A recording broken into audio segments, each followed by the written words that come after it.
Well, good morning or good afternoon if you're in the USA, and if you're overseas, then you may be in bed, or if it's in super wide Asia, you're going to be early morning. So, or are you Saturday in Asia? So I am Bruce, aka often known as Guy in the blue shirt here, and my little company is Process Cleanup, and my core method is simpler, faster, better. And I'm blessed to have a returning guest, Miss Lonnie Ray. And she's in the beautiful state of in Knoxville, right? State of Tennessee, y'all. Yeah. State of Tennessee, y'all. There we go. See, I forgot the y'all. You got to throw it in. Y'all throw it in. That's right. So, yeah. So Lonnie and I are going to kind of circle the wagons on some very interesting conversations around being a late bloomer, or maybe a second career late bloomer, or multi-career late bloomer. We'll see. And if you are listening in, neither Lonnie or I can tell unless you make the comments. So, quick intro of yourself, and then I'll come back to how Lonnie or anybody else becomes a live stream guest with me. So, go ahead. Sure. I am an author of my own 2 memoirs. And I'm also the facilitator, workshop leader, story architect, publisher, editor of 16 other multi-author books that have all been bestsellers or more. The result of that is why I do what I do, is that it helps people to create the foundation so that they can launch into whatever it is that they dream of, or what they're called to do as a speaker, or coach, YouTuber, and so on. You know, they say with the authority, credibility, and expertise that comes with a book, it makes all the difference in the world. And it does. It really does. And now I'm so excited. Now we're doing audio chapters, and I love doing narration. And it's really, really fun. And so that's a whole other realm of publishing, Bruce. And I'm very excited to do that because of the exposure. So, so then they get a chance to be out on 30 global platforms, plus a library system, right, with an audiobook. So, yeah. Yep. Yeah. Well, we'll come back to that, because actually in my space behind me, I've actually got a digital virtual library. You can't see it there. It's all in 3D. So in July and August, I will come back to you, because I do want you to be an audio narrator of maybe a couple of stories from my memoir. They're all soundbite. They're all mini stories inside the other story. So yeah, so we'll come back and do that in July and August sometime. Anyway, so people often ask me, well, Bruce, why do you do live streams, and how do you become a guest? So I actually prominently use LinkedIn as my business platform, other than my 3D space in the Omniverse City, which is almost completed. And actually, this afternoon, we're going to be experimenting live streaming from inside the city. So that's going to be a first. Wow. So I may not be using StreamYard from here on out. We'll see. But anyway, I'm a process guy through and through. I have a process for pretty much everything I do.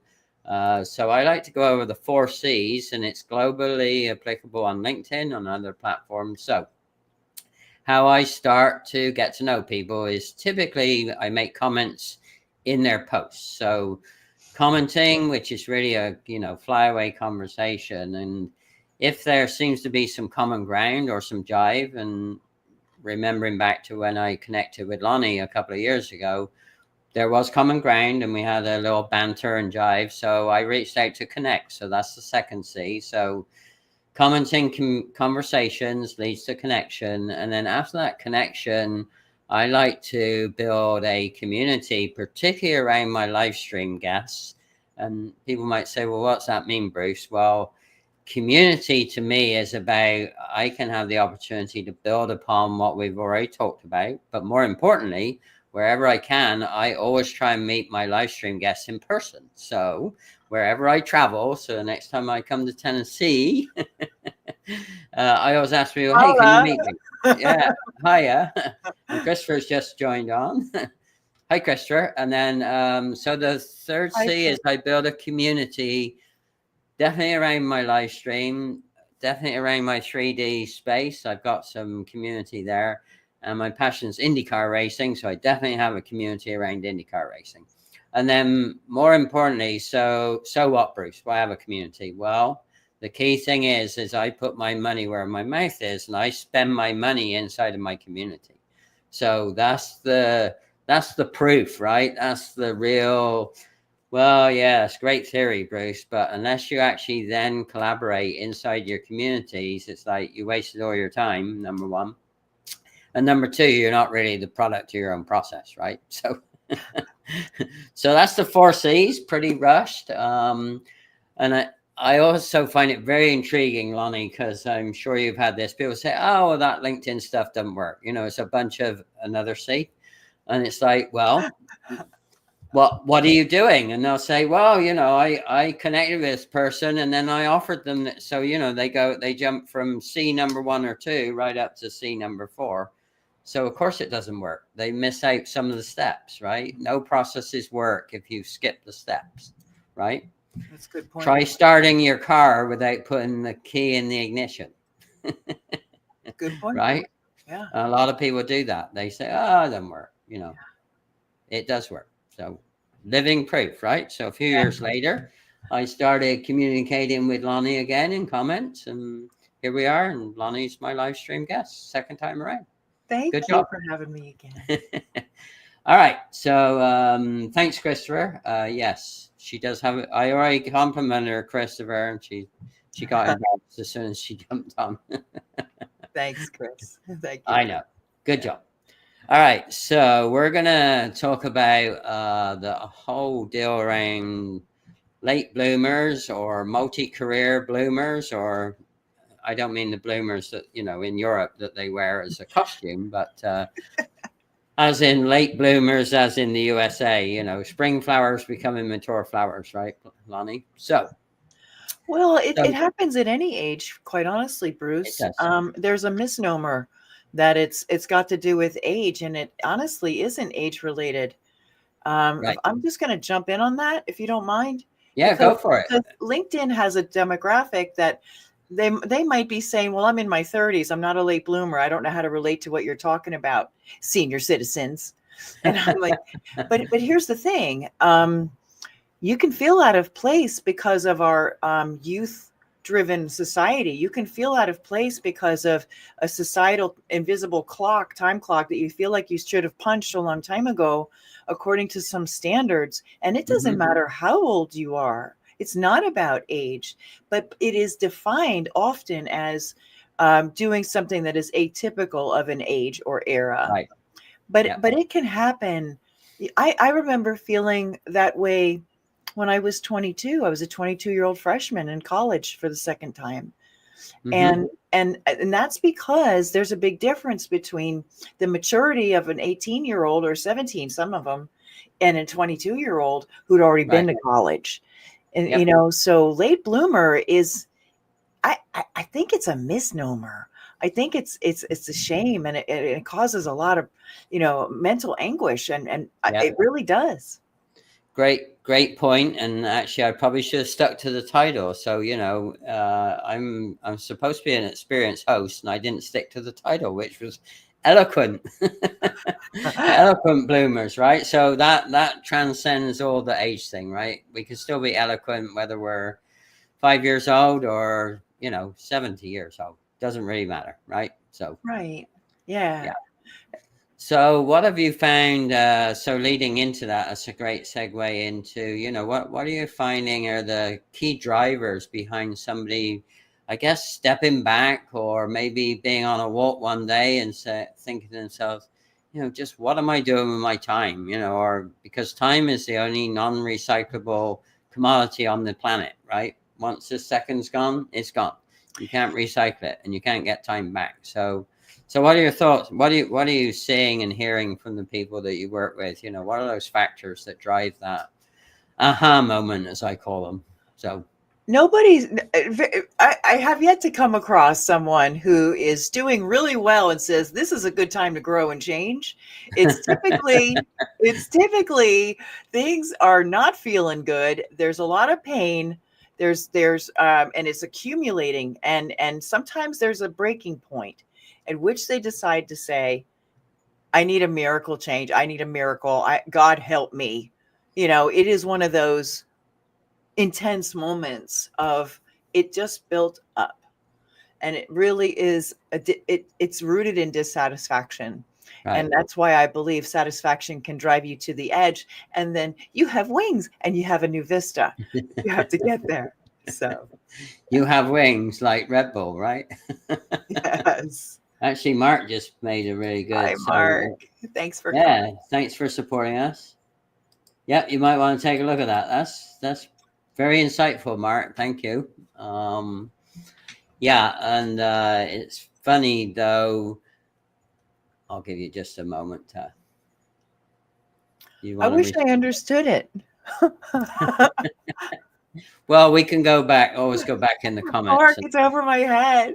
Yeah, we can always ask some more things. It's pretty deep, insightful. Thank you, Mark. Anyway, but what is curious to me, see, I'm a process guy and I like to prevent things from happening. So actually, when you are doing well, that really should be the time that you should be thinking about reinventing yourself or brushing up on your skills. Because, you know, the old iron sharpens iron, that goes way, way back, right? So yeah, brushing up on your skills is different from having a total career pivot. And and there sometimes people, you know, often a crisis drives those pivots. Right. And they, you know, and then they turn around and say, I want to help somebody not experience the XYZ that I just went through. And until then, kind of like with our health, right, we don't need to fix it. It's fine. I'm good. Well, I'm a preventative healthcare geek, so I try and get in front of everything. I don't like surprises, see, Lonnie. Well, that's not true. I like fun surprises. I don't like serious surprises, right? So if it's to do with your health, security, financial, you know, all of those things, I don't like surprises. So yeah. So I guess I'm kind of weird. Who knows? But well, you pivoted too, didn't you? I've pivoted a lot. I mean, the last 5 years, and I owe a lot of that help to Tisha Marie Pelletier, who's actually in Costa Rica as of yesterday. Tisha and I, that's the reason I'm in Phoenix, Arizona, the East Valley. But in the last 4 years, we've each helped each other create a power word for each year. And through the development of the power word, I'm actually up to this year where my power word is evolve. So I've come through almost a 360-degree full circle, because my first power word was I wasn't very open and I definitely wasn't at ease. So a lot of people don't realize I'm behaviorally an introvert. So I've had to train myself to be a highly trained extrovert. But so the open and ease was the first thing about, hey, I need to do some different stuff here, because it was too stressful being the way I was. So and then I went through the words of ignite, and this year it's evolve, and then it's just been some fun stuff that I've done before. Good for you. Yeah. So but thank you for recognizing that. So yeah. All right. So the factors are usually driven by, but don't you find that also creates like some fear if there's like an element of crisis, doesn't it create a little bit of fear-driven resistance? I know for me, when I was looking at doing some major changes, particularly getting into the 3D space, it's like, oh my God, like, you know, I don't understand, you know, the fear of my negative voice is Chipmunk Charlie is like, you know, you don't, you know, and he was telling me all this stuff I didn't know and stopped me from doing it. Right. So what do you think about the fear? Does that not escalate with the crisis as well? Typically the crisis passes and then somebody makes a decision to change their life and start a different path. And based on what they've learned by walking the rocky road.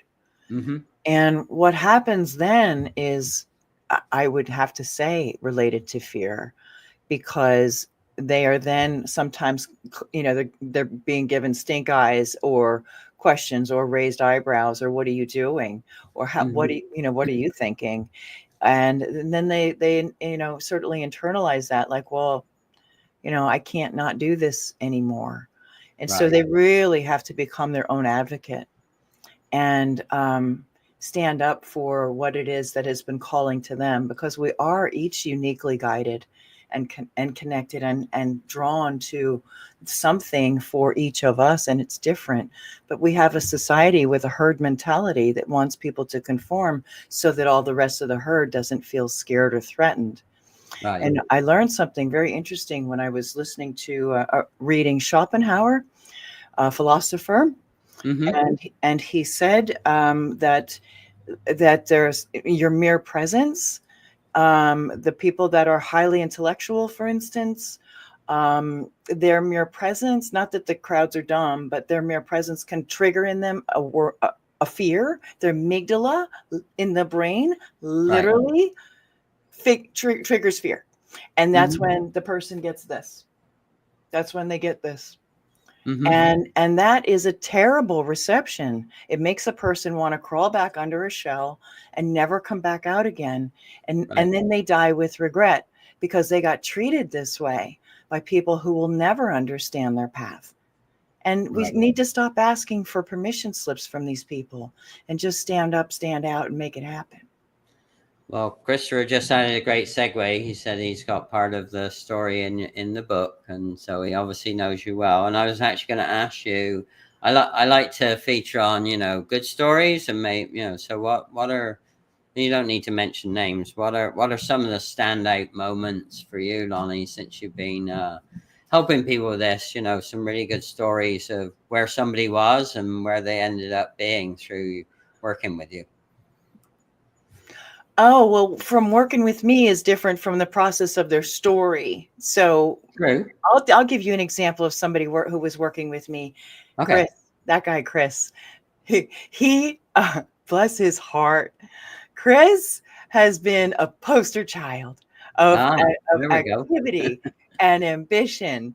And I'm gonna get emotional when he told me that he hasn't been on top of the moon since the day before his accident 47 years ago, like he Wow. was when he got into the book that we just did. Uh-huh. That's a long time to wait for your life to feel good again. And Yep. that's what's happening. And he's all about saving teen lives and desperate to have parents read his story. And it's not, and I wrote it for him. He's paralyzed. I got Oh, one well, good hand and he's paralyzed. We're a team. wow. Awesome. That's such a testament, Christopher. Oh, bless him, bless Yeah. him.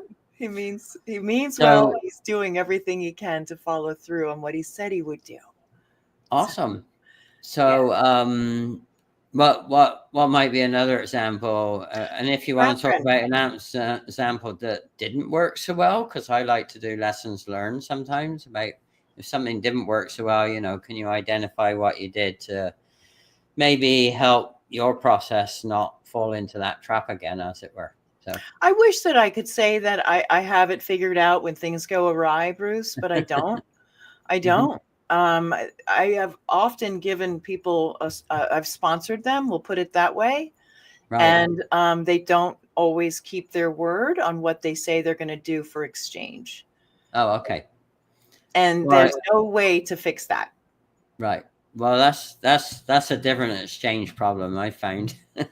Yeah, Yeah. so that's probably my biggest problem is I have a bigger heart than a wallet, and I end up putting myself in bad positions because of it. Right. So I've So decided to raise my prices, and I've been undercharging for almost 2 years, right. and I wanted to keep the barrier low, but in the end, I need to I always knew my value. There's no lack of recognition. I just Right. didn't charge that much, Yeah, and I could, so I will. my mom and I used to have a very interesting relationship. She's not with us, but the one thing that always rings in my ears, and you brought it up again, is that I was the only boy in the family, so with a bunch of girls, an absent father, and she used to call me boy, not by my name. So she used to say, "Hey, boy, remember, words are cheap, but actions are priceless." So she used to say, "Stop talking and do something about it." Wow. Right. So that's that interchange, right? You can have all the interchange you want. Like, yeah, I promised to do this. Yeah, I'm going to do this. But if the person doesn't actually take action, it doesn't make any difference, right? And the And, other and one, go ahead. that's exactly right. And there's a gal who has taken a lot of action. Kat Polsinelli, shout out to Kat. She took Okay. one chapter from the podcasters edition of Rattled Awake, and she ran with it, Bruce. And Awesome. she has really, really done amazing things. Hmm. And there are others who have, said but didn't do. So it really is an individual person by person, case by case basis. Yeah. There's others whose progress is completely quiet, but their entire lives have changed. And I've heard this a few times of the trajectory of my life has changed for the better because of this experience in Yeah. doing this workshop and this experience with you. Yeah. I call So, those people the quietly confident, yes. right? They're very quiet, very diligent. They're no rah-rah, no blitz or bling, but man, do they ever get some changes done. Yeah, or they just are quietly confident in ways you won't see. But when they show up in their life, they Yeah. suddenly feel like they could actually qualify for a house. That Yeah. happened. Their confidence has just shown up and Hmm. soared. So For I sure. love that. I love what happens for the writers, Yeah. and then whoever they're impacting. You Right. just never Well, based on what you just said, be sure to tag Kat in this. So anyone we mention, if they're cool with being tagged, you should Oh, tag she them will.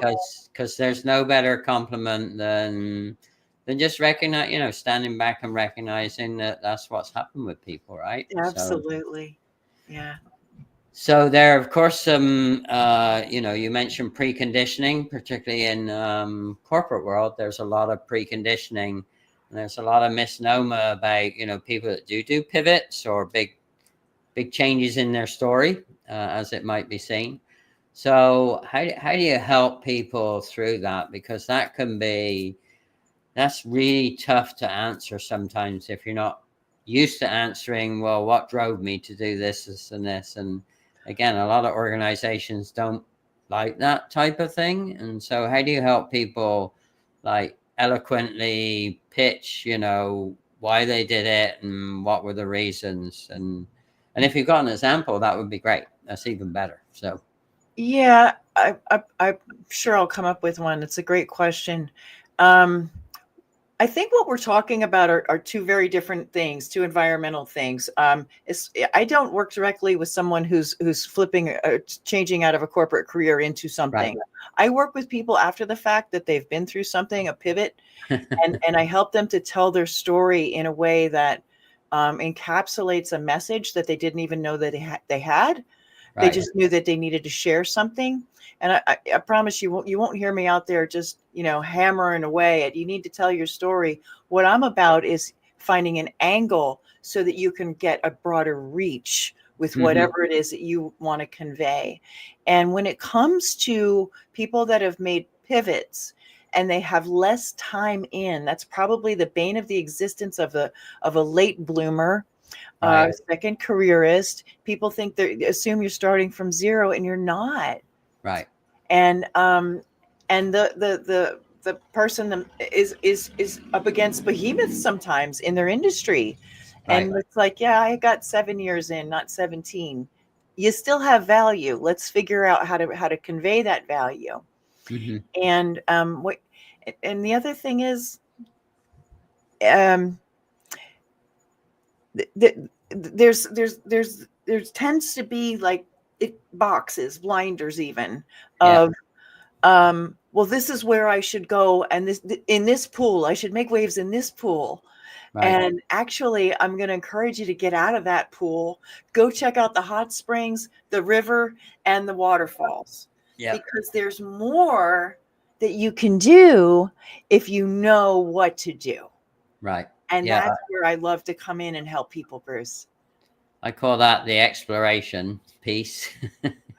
Yes. Right. There's a lot of exploration you can do. And again, in my world, I would focus on and translate what you said into we each have unique transferable skills that often we completely don't even recognize for ourselves, or we take them so much for granted, which shame on us, but because we do it all the time, right? So it's funny, in the last couple of months, my corporate customer let me be a mentor to a mentee. And it's interesting because literally this morning I asked her for some feedback on that experience. And her perspective of what I just took as normal is like, oh my goodness, I didn't realize that, I was able to pull and push and stretch her. And what's amazing is her confidence is visibly 100% different than it was 2 months ago. Wow. Congratulations. So, that's awesome. yeah, well, that wasn't the intention. We were actually working on a process. That was the intention, to help her learn the process. But she's just a sponge. I mean, she is just taking it all in and running with every opportunity. And I even asked somebody else this morning, I said, hey, have you noticed the confidence change in X, Y, and Z? And he said, I have. So, I mean, isn't that amazing? I mean, talk about building equity in your story, right? That's the sweat equity, right? That's awesome.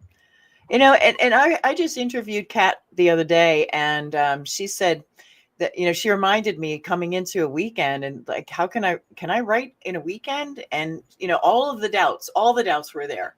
And Right. then she says, I don't want to spend 4 months on a collaboration project with people. I said, one and done, right, hon? And she said, Done. let's take the zip line to the finish line. She said, yeah, it was a challenge.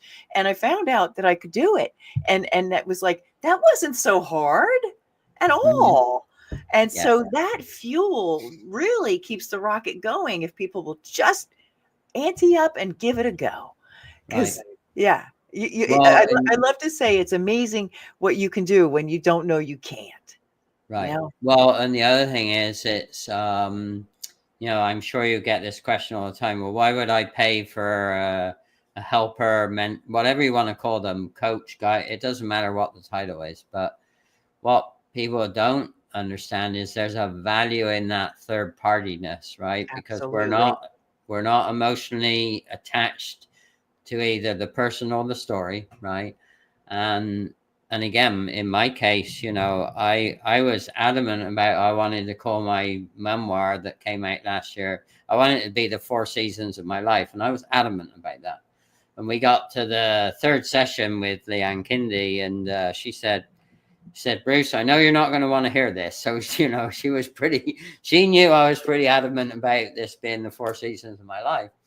And she said, I'm seeing some themes, and they're themes around love and loss and legacy. She said, how do you feel about that? And I said, you know what? I had no idea that those themes were there. So great power to somebody who's independent, who can, and she did all mine basically from video blogs. I have 52 weeks of 1-minute video blogs and a few items, on LinkedIn, but basically it all came from a year's worth of video blogs.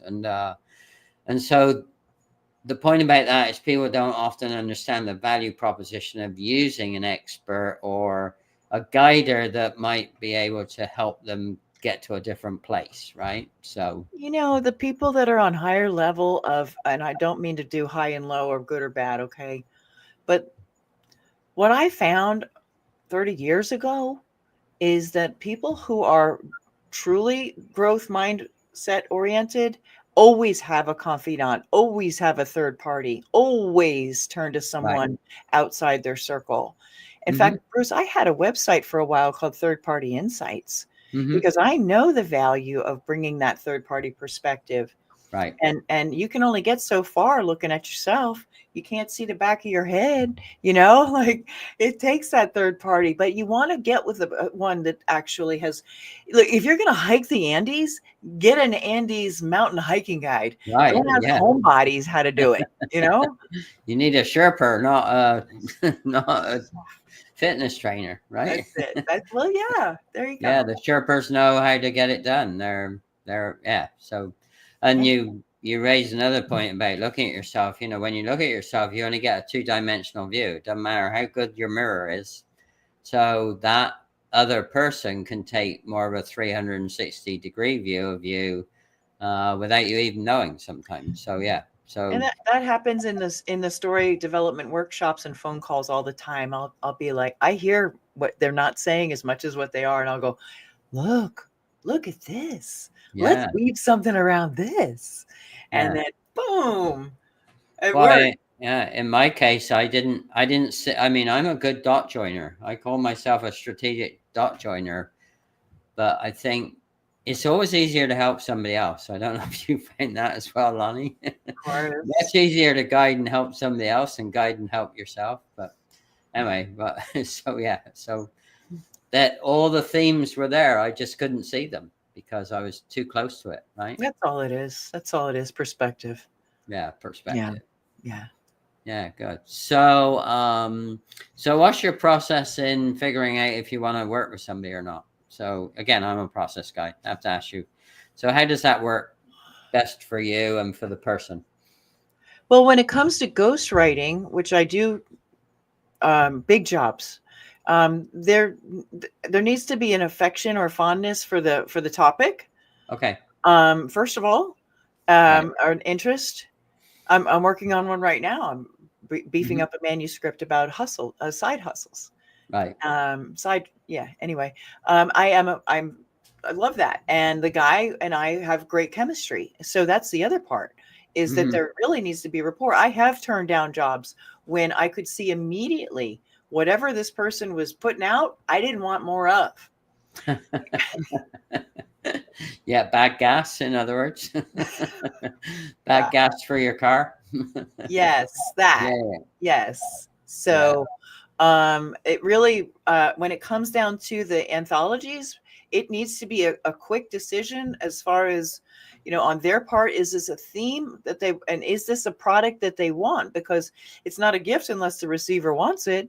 Not everybody wants to become a co-author of a best-selling book and make something out of it, or just get it off their bucket list. So it's not for everybody. So there really needs to be an alignment of a calling and a purpose and a draw and an openness to come and learn and collaborate with others. Some people are not collaborators. Right. Yeah. And they may not know that at the time, but it becomes evident later. And that's unfortunate. That's one of those things I can't fix, Bruce. It's I know. Yeah. So, well, you raised a good point about being hi, JR. Oh my gosh. Oh, yeah. This man was my mentor. This man changed my life. All right, JR. I love this man. Oh my God. You want to talk about somebody to get with who can change? Oh, mwah. So what were the top two things that JR helped you see that you couldn't see? The first thing that he helped me see was that I'm actually in the category of entertainer, but it really struck me as odd because I can be very, very quiet in groups. So I didn't understand, but he wanted me to take a look at that personality style that I had. And the other thing was that really made a difference was you need to give yourself little rewards, because, and he didn't say this, but as a solopreneur, hi lurker, if you don't give yourself some kind of incentive, you're always going. If you're not doing it, it is not getting done. And Jay, he really made it easy to start doing hard self-reflection, and was very supportive. And then I introduced him to another friend, and he changed her life too. The guy's amazing. All right, JR, you got the Star Award, my man. Yeah, it's funny. So the simple rewards, I remember, in fact, back to the association with my brand color blue, I met a lady in Dallas in 2009, 2010, after the financial crash that many people don't even remember. But it definitely impacted me. I went from a high to a basement low in less than 4 weeks. I lost all my clients in that crash. And anyway, so I met Dee Dee, and Dee Dee was the first person that took me to a real networking event in a beautiful hotel in Dallas. And she she made me wear a bright blue shirt. And afterwards I said, why? And she said, well, people don't remember your name, but they'll remember the bright blue shirt. So that was the origin of the blue brand color for me. But, you know, more importantly, it's about just finding sometimes those little simple pleasures, right? So for me, it is wearing the blue shirt. But I actually I had a list of 50 simple pleasures when I was broke and broken. I was not only broke financially, I was broken emotionally. Yeah. And that was what I did. I had to reward myself because I had no money to go. I couldn't even buy extra Starbucks or extra Panera Bread. I mean, I was doing whatever it took to pay the mortgage at the time, basically buy groceries and put gas in the, well, in fact, I stopped driving. I walked everywhere, or, you know, I didn't even have Uber back then. So it's amazing what you can do when you're driven by, you know, not only self-reflection, doing the hard work, but those simple pleasures are so important. And then fast forward, that's what's in my Fix It journal. I have another self-help process improvement journal that's got 26 of the most popular improvement things to do in a year. And each week there's one of the, you know, simple pleasures, you know, reward yourself. So I put the ideas in there. So full circle moment, you know. So Right on. Yeah. yeah. So I'm glad it impacted you that way. Yeah. All right. Tell us who's lurking. Yeah. Well, usually Daniel Hall is my co-conspirator in the audio production. He is amazing. He's adopted 7 kids. Wow. He's father of the year for sure every single day. And they're all special needs, all of them. And he is amazing. Hi, Daniel. All right. So I want to be respectful of your time because you asked me for a target time. So any final little wrap-up thoughts? And then obviously people are going to be dying to know how to get hold of you and also what you've got coming up. So yeah, I appreciate the opportunity to say that. I'm very, very passionate about this particular book. This is book number 17. And the reason that I am is because, what I'm saying is not the numbers. I have that much experience. This one stands out, Bruce, because people that have a common career, like a coach, they're going to stay in their little, I need to be on coaching shows and coaching summits and no. And I was thinking about it, and it's like there's 2 ways for you to be super unique, and one of them is to have a story nobody has, because your pivot to be a coach. I'm sorry, not sorry. It's going to be unique to you, but it's also probably not going to get you on a podcast. Same old. Okay. So 2 things. One is dreams, and nobody's going to believe you. You ain't going to have any credibility if you talk about dreams you had. But the second one is miracles that happen through God, grace, or good people. In a moment, things happen. A miracle happens in a moment. And this is why I'm so passionate about this book. This book is going to get people into places and meeting people and doing things that no other topic can. And I don't care if they do the book with me or they just decide to say, oh, I'm going to go tell a miracle story and that's what I'm going to do. Go ahead, please do, because our world needs that light. That our world needs a renewal of faith, a restoration of the confidence that it's always worked out. Remember that, and call upon your intuition to guide you. And more than ever, we need this in our world. And I know these stories will light people up. And I know what they'll do to open the doors for them. And those suffering in common careers that could never get their foot in the door, accountants, good luck. Lawyers, good luck. You know what? You're a lawyer. Go on a show. I got a list here. You can see I'm excited about this, right? I got a list of podcasts. I mean, these guys have millions of people, millions in their faith-based, spiritual, and personal growth transformational shows. Millions. You will not get on there as the lawyer. You will if you have a special story, a miraculous story. I can't believe this happened story. So I won't. Mine are too long to tell in a short period of time. So that was part of the reason I also did the memoir, because, somebody once asked me, what, because I'm a single guy, I don't have kids. what would be your legacy, Bruce? And my legacy is all the intellectual property and some of the very unusual things that have happened to me. And if I don't share those, then what a shame that would be, right? So that was the driver behind the memoir that I did. But it is interesting because when you actually explain it to somebody else, they go like that, again, it wasn't anything too earth-shattering to me. But when you explain it to somebody else that is helping you technically curate it into good, snappy little short stories, which is what Leanne did for me.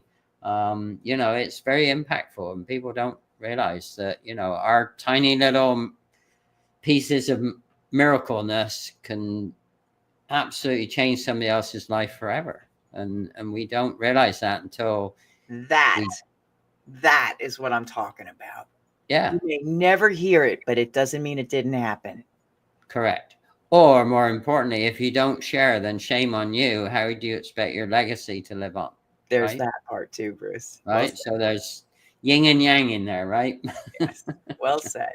Yes. Well, hey, that was just the reflective experience, because, and again, it wasn't about, oh, well, I got another publication. It wasn't about that. It was about, in fact, I did it in dedication to my eldest sister that passed away. That's what drove me. Aww. So that was the event that we talked about at the beginning of the conversation, right? That was the crisis event that made me start recording all the video blogs, because there were lots of things that I wanted to say to her that I didn't have a chance to say. So, yeah. So I said it in a different way, and now it's out there, right? So, yeah. And then it's marketing, and marketing's everything, and everything's marketing. And, you can put it on a shelf on Amazon or on a platform, but if people don't know it's there, what are you doing? Absolutely. All right. So, Sunny, thank you. Hi, Sunny. I love her. I love her, Sunny. So, I wanted to say something about the people that are like, okay, great, I'm a lawyer or I'm a coach or whatever, and how in the heck am I going to get on a show like that without losing the core of who I am? And I'm telling you that all you need is language to be able to flip the script a little bit and be able to come out in a way that still honors what you do. And here's what it looks like. Hi, Mark. Tell us who you are. Hi, Mark. I'm Lonnie. I'm here. I'm a health coach, and I do blah, blah, blah, XYZ for XYZ people. But that's not why I'm here today, Mark. I had something happen that's unbelievable, and I know your audience is going to love it. Who wouldn't listen to that? Yeah. So you still have an opportunity. You open with what you are, and then you go, but that's not why I'm here. I got something special. You're going to listen. You do have something special, Lonnie. So how do you like people to get a hold of you? Smoke signals? I don't know. Book Lonnie is my website. BOOK Lonnie. That works. Yeah, and you can drop it in the comments. So when this goes out, replay, it behaves like a post. So yeah, please add all your stuff there. Okay. I know you're very active on LinkedIn. That's how we connected originally and reconnected again. So yeah. So Yes. Thank you so much, Bruce. I appreciate the opportunity. You lit up when you said, I'm a light bloomer. I'm a psychic Chris. I know about this. Let's talk about that. And I was like, okay, because that's perfect timing. Thank you so much. All right. I'm going to do a couple outtakes. So you want me to if you've ever heard of a brand storyteller. Do you know Devin James? Yeah. You know Devin? All right, so you'll recognize this. So Devin did a couple of brand story things for me, so I wanted to show you. You're frustrated that you have no time and you just hate it. You lost your mind. You're running around the kids and the spouse, and the business that was once your passion has got you burnt out. So, consult with Bruce, the guy in the blue shirt. He'll help you find the truth so that you can do you first. See, it's all about simpler, faster, better, so you can save massive amounts of time and money instead of longing for the day where you can finally kick your feet up. Do yourself a favor. Call up Bruce. He'll tell you about process cleanup.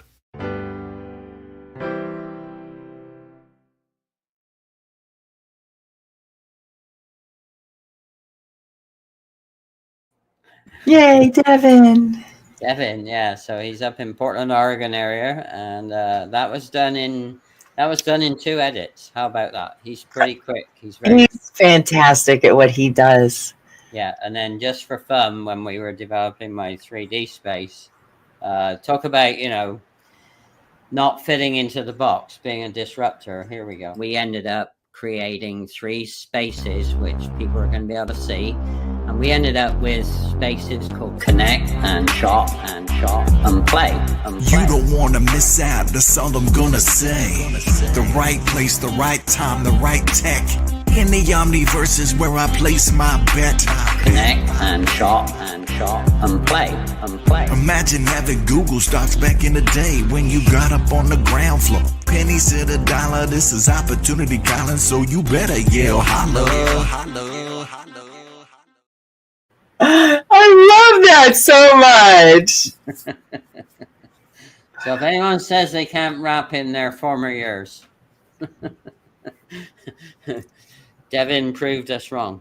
So he made one for me too. That's a very hard rap, but it's a beat. It's not rap. It's the truth. He's clever. He's wonderful. Cheers for Devin for what he brings to the world. I love that guy. All right. Okay. Well, thank you all for joining. Thanks for all the wonderful comments. And I know Lonnie will go back and add her sprinkle of Lonnie dust on those. Woo! Finish the miracle off, right? Zhuzh it up. Okay. That's it. Zhuzh it. I forgot that word you love. Zhuzh. Yes. You love to zhuzh it up, right? I do. Add your glitter and glam to it. All right. So thanks so much again. Just hang for a minute. Bye, Sure. everybody. Thanks.